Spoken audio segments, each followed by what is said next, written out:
Mes dažnai taip ir išsiskiriame, nepasakę vienas kitam, nueiname užgniaužę savo širdise, praeiname abejingi pro medį, paukštį, pro žydintį rūgį ar pro kenčiantį žmogų. Tarytum būtume ne vienos žemės vaikai, ne vienos saulės broliai.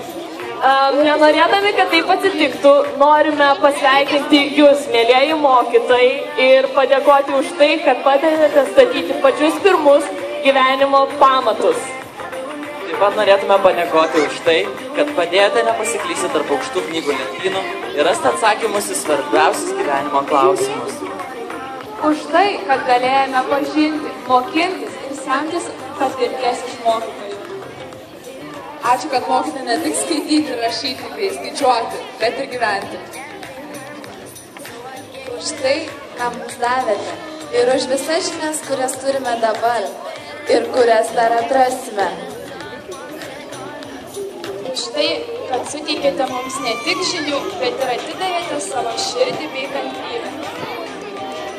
Už tai, jog padėjote sunkų darbą paversti lengvu.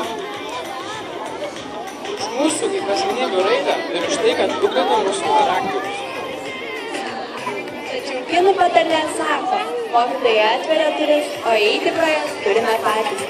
Sveikiname, mėly mokytojai, su mokytojų diena ir linkime toliau spinduliuoti savo žavesį.